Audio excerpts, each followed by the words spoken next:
Assalamualaikum warahmatullahi wabarakatuh. Bismillahirrahmanirrahim. Ashhadu an la ilaha illallah wa ashhadu anna Muhammadar Rasulullah. Allahumma salli ala Sayyidina Muhammad wa ala ali Sayyidina Muhammad. Rabbi israh li sadri wa yassir li amri wahlul 'uqdatam min lisani yafqahu qawli. Amin. Bismillahirrahmanirrahim. Kali ini kita mencoba mengkaji rukun iman yang ada di syariat selama ini. Rukun iman yang ada di syariat ada 6.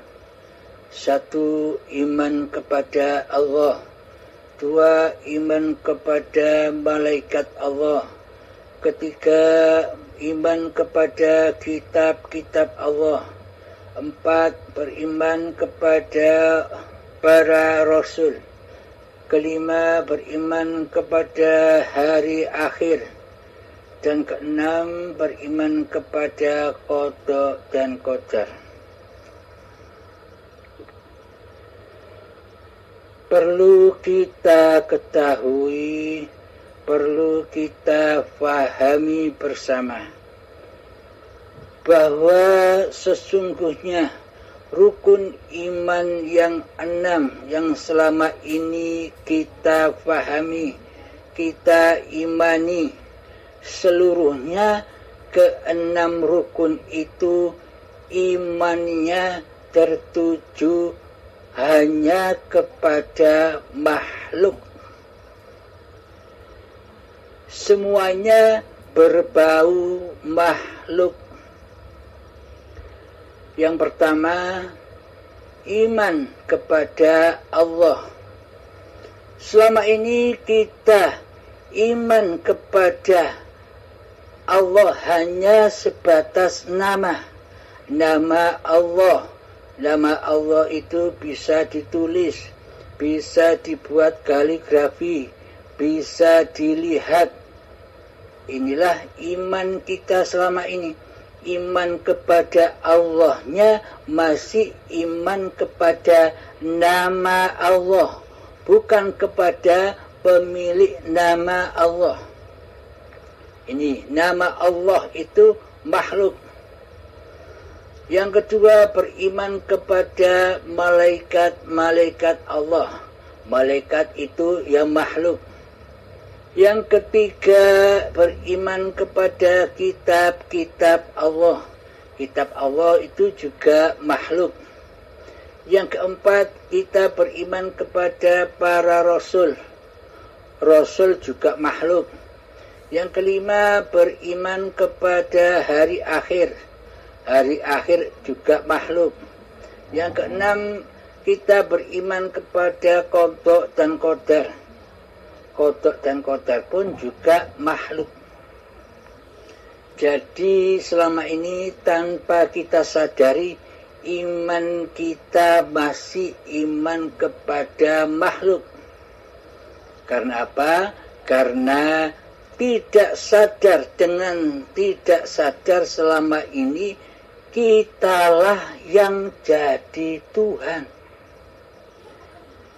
Tanpa kita sadari, kitalah selama ini yang mentuhani diri, hidup dan badan kita sendiri. Maka dari itu imannya masih iman kepada makhluk. Inilah iman yang ada di syariat. Rukun iman yang 6 yang dipahami di babakan syariat. Di dalam hakikat pun juga ada rukun imannya. Tapi di babakan hakikat rukun imannya hanya 3. Jadi pada tujuannya kita memahami rukun iman yang 6 yang ada di syariat, mari kita sambung, mari kita sinkronkan, mari kita perjalankan seiring bersama dengan pemahaman rukun iman yang ada 3 di babakan hakikatnya, agar nyambung. Tujuannya demikian, tidak menampilkan perbedaannya. Mari kita temukan titik benang merahnya antara rukun iman yang ada di syariat dan rukun iman yang ada di hakikat. Rukun iman yang ada di hakikat itu hanya ada 3. Akan tetapi selama ini rukun iman yang ada di syariat yang ada 6 itu hanya khusus bagi umat yang beragama Islam saja. Itu rukun iman yang ada di syariat. Akan tetapi rukun iman yang ada di hakikat yang ada 3 pilar ini diperuntukkan kepada seluruh manusia dan seluruh agama apapun yang ada di dunia ini.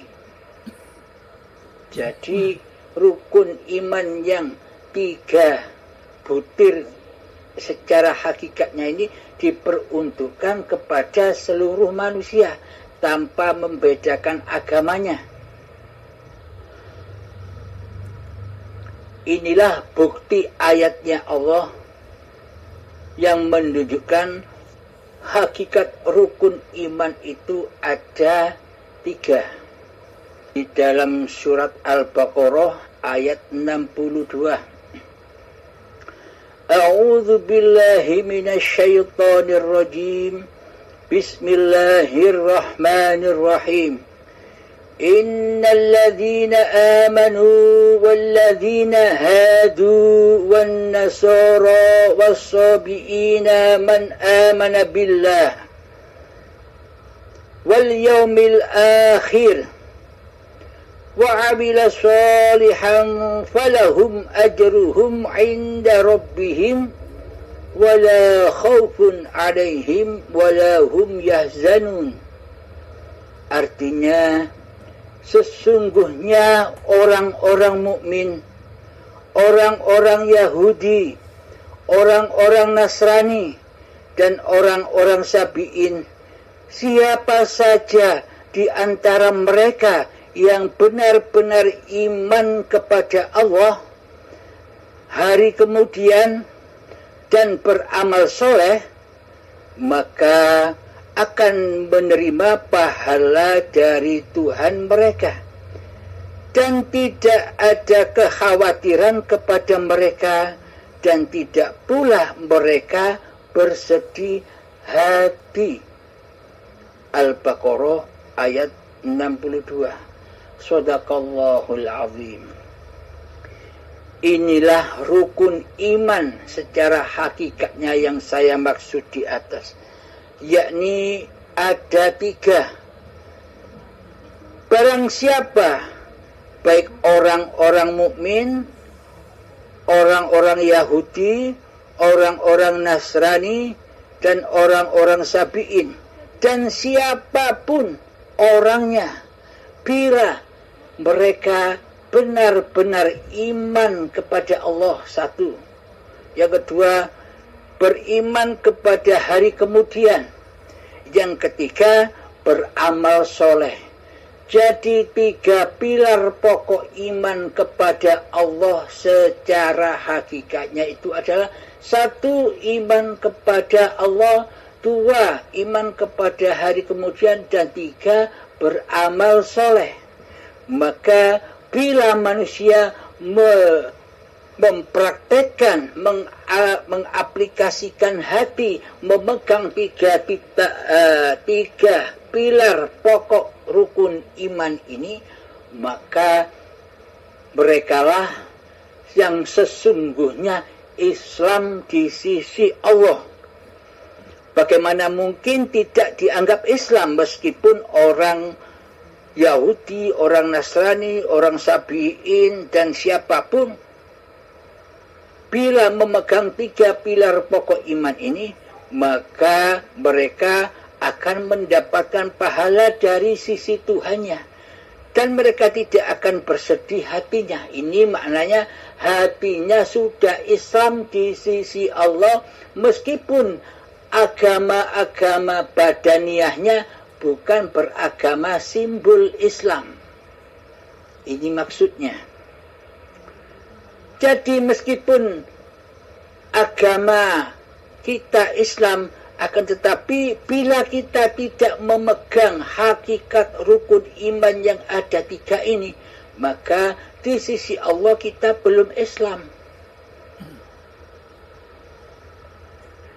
Yakni iman kepada Allah, iman kepada hari kemudian, dan beramal soleh. Nah, mari kita bahas yang ketiga pilar pokok rukun iman ini. Yang pertama, iman kepada Allah. Iman kepada Allah itu iman yang bagaimana?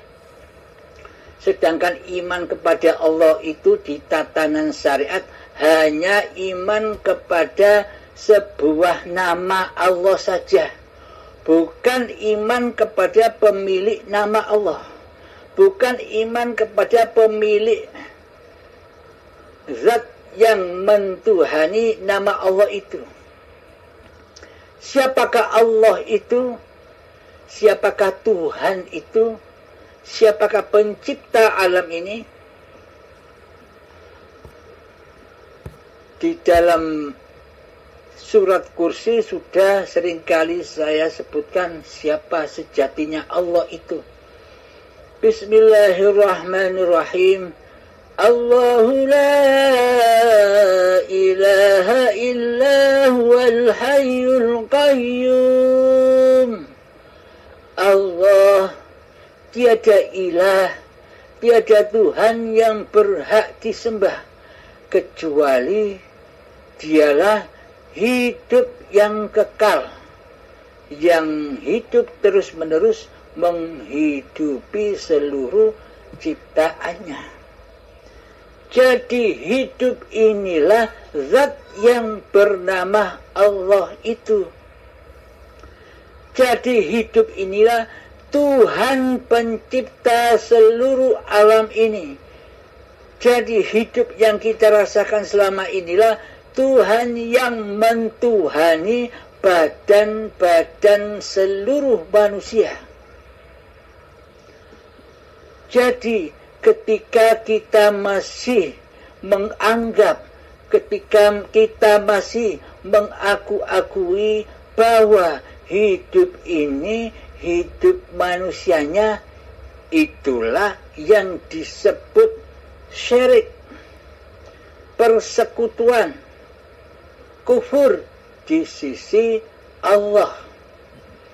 Karena hidup itu bukan hidupnya badan, akan tetapi hidup itulah Tuhan pencipta badan, Tuhan yang mentuhani badan-badan manusia.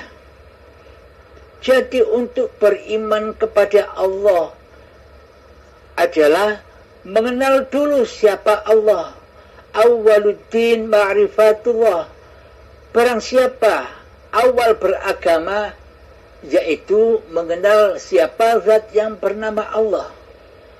Jadi sudah saya jelaskan tadi bahwa hidup inilah Allah. Maka yang dimaksud iman kepada Allah itu adalah kita mempersembahkan lagi, kita abdikan lagi bahwa hidup ini Allah, ini patrapan hati. Maka nyatakanlah di hati kita bahwa sesungguhnya wujud diri manusia kita ini tidak ada. Adam, dulu kita goib, kembali ke goib. Allah, wujud, tetaplah wujud. Allah hidup, tetaplah hidup. Maka nyatakanlah kefanaan, ketiadaan, dan kegaiban diri manusia kita di hati kita. Dan tetapkanlah bahwa hidup inilah Allah yang mentuhani, yang mempergerakkan apapun aktivitas badan ini. Dialah hidup yang maha menguasai segala aktivitasnya badan, sejak dari tanah sampai menjadi bayi hingga setua ini. Allah tetap melindungi, Allah tetap menjaga, Allah tetap membimbing, Allah tetap mengasihi sayangi badan ini hingga waktu yang ditentukan. Jadi hidup inilah Allah tetapkanlah dalam hati kita. Saksikanlah hidup yang mengkuasai, yang mengutus badan-badan ini beraktivitas. Jadi iman, rukun iman yang dimaksud tadi di ayat Al-Baqarah, di surat Al-Baqarah ayat 62 itu, yakni innalladzina amanu, barang siapa yang beriman kepada Allah, man amana billah, barang siapa beriman kepada Allah. Yang dimaksud iman kepada Allah, iman-iman yang seperti demikian. Bukan iman-imanan yang selama ini kita anut, bukan iman-imanan yang selama ini kita pahami. Iman yang selama ini kita pahami itu adalah iman kepada makhluk masyian. Terbukti selama ini kitalah yang merasa mentuhani hidup dan badan ini. Terbukti selama ini kita masih kufur kepada Allah. Terbukti selama ini kita masih mensekutukan Allah dengan diri manusia kita. Inilah imbas jika hati kita masih beriman kepada makhluk. Maka sambunglah kembali, naikkan kembali iman kita, sinkronkan, sambungkan hablu minan nasnya kepada hablu minallah, yakni mempelajari iman, hakikat iman secara hakikatnya. Jadi imannya para nabi, imannya para rasul seperti demikian. Jadi hati selalu mentauhidkan Allah, hati selalu mengesahkan Allah, hati selalu tidak mensekutukan Allah dengan diri manusianya. Inilah agama yang dibawa para nabi dan para rasul. Bahkan Kanjeng Nabi Muhammad pun membawa tauhid. Innama bu'ithu liutammima makarimal akhlak. Tidak diutus aku hanyalah untuk menyempurnakan akhlak-akhlak manusia yang selama ini mensekutukan Allah, mensekutukan Tuhannya dengan dirinya. Itu iman, pilar iman yang pertama, yakni beriman kepada Allah, imannya yang sedemikian. Yang kedua adalah beriman kepada hari kemudian. Apa yang dimaknai hari kemudian? Apa yang dimaknai hari kebangkitan? Yang dimaknai hari kemudian itu adalah ketika manusia sudah beriman kepada Allah dengan iman yang demikian, maka hari kemudian itu adalah tiada yang wujud kecuali Allah. Jadi segala aktivitasnya setelah manusia itu beriman kepada Allah, maka sudah tidak ada lagi wujud hambanya. Inilah yang dimaksud hari kemudian. Setelah hari manusianya yang berkuasa, Setelah itu ketika manusianya beriman, maka hari kemudian yang ada, yang nyata hanya Allah saja yang menguasai diri manusianya. Bagi manusia yang sudah beriman kepada Allah, maka manusia itu tidak akan bisa memandang makhluknya kecuali memandang Tuhannya. Meskipun mata ini memandang manusia, meskipun mata ini memandang segala sesuatu, akan tetapi di dalam hati orang yang beriman, bukan manusianya yang memandang segala sesuatu, akan tetapi di hatinya Allah lah, hiduplah yang memandang segala sesuatu, sehingga terciptalah segala sesuatu itu. Jadi datangnya kehendak, datangnya kerentak di hati ini, itulah utusan dari Allah. Mata ini diutus melihat, kaki ini diutus berjalan, dan badan ini diutus beraktivitas. Seluruhnya diutus oleh Allah lewat kerentaknya hati. Inilah yang dikatakan utusan Allah.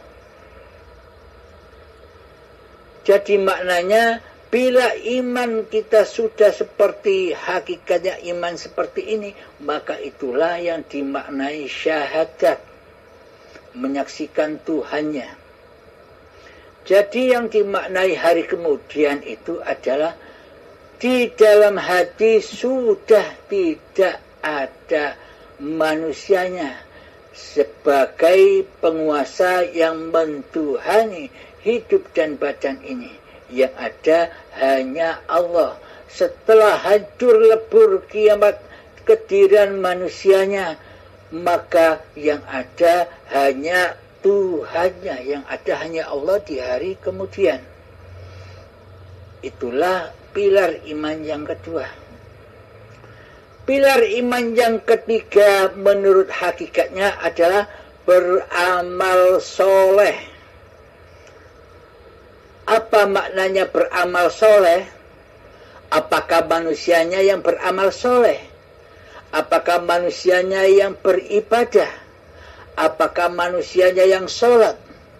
Jika di dalam hati kita masih beriman dan mengimani bahwa diri manusia kitalah yang sholat, bahwa diri manusia kitalah yang beribadah, berarti kita masih belum beriman kepada Allah, karena manusianya masih wujud menjadi Tuhan yang mentuhani seluruh syariat-syariat badannya.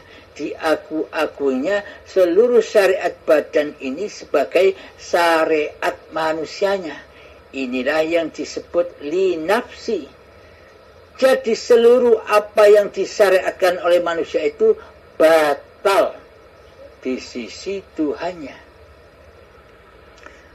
Akan tetapi yang dimaksud amal soleh di dalam 3 pilar pokok iman secara hakikatnya ini adalah ketika sudah tidak ada lagi manusianya, ketika sudah tidak ada lagi kekuasaan hambanya, yang ada hanya Allah yang mengutus, yang mempergerakkan badan-badan ini. Inilah yang dimaksud amal soleh.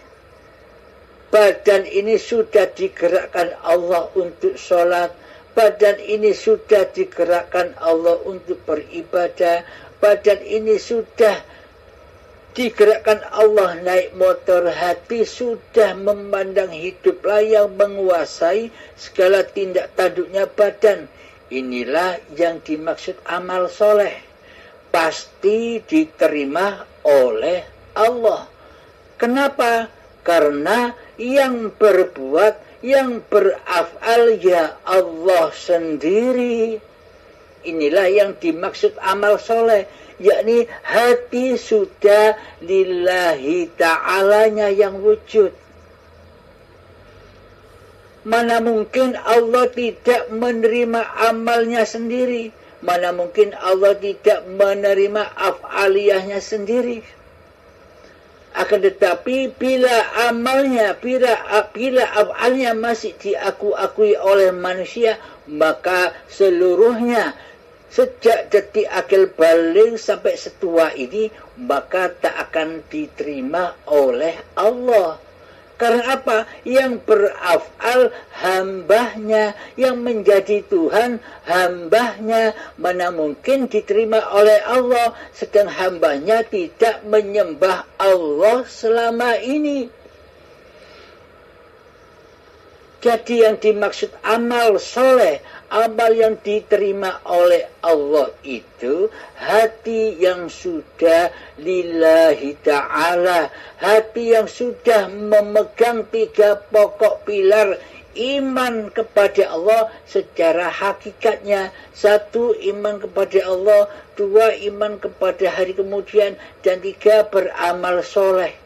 3 pilar ini saja, siapapun orangnya dan apapun agamanya, maka mereka akan diberi pahala oleh Allah. Dan mereka tidak bersedih hatinya. Maknanya mereka sudah mendapatkan surganya Allah. Karena di hati mereka sudah mengaplikasikan man qala la ilaha illallah dakhalal jannah. Barang siapa di dalam hatinya sudah menerapkan, sudah mengaplikasikan hati la ilaha illallah, dakhala mongko wis mlebu, maka mereka sudah ada di dalam surga. Demikianlah sedikit keterangan antara rukun iman yang ada di syariat dan rukun iman yang ada di hakikatnya. Pada intinya ini bukan perbedaan. Pada intinya inilah persamaan yang mana rukun iman secara syariat ini kita temukan dengan rukun iman secara hakikatnya. Maka akan sempurnalah syariat dan hakikatnya. Yang ada hanya syariatullah dan hakikatullah. Seluruhnya diliputi oleh hayatullah. Demikianlah para sahabatku, semoga paparan ini bermanfaat terutama untuk diri saya dan untuk kita semua. Semoga Allah selalu membimbing hati kita semua ke jalan lurusnya. Akhirul kalam, assalamualaikum warahmatullahi wabarakatuh.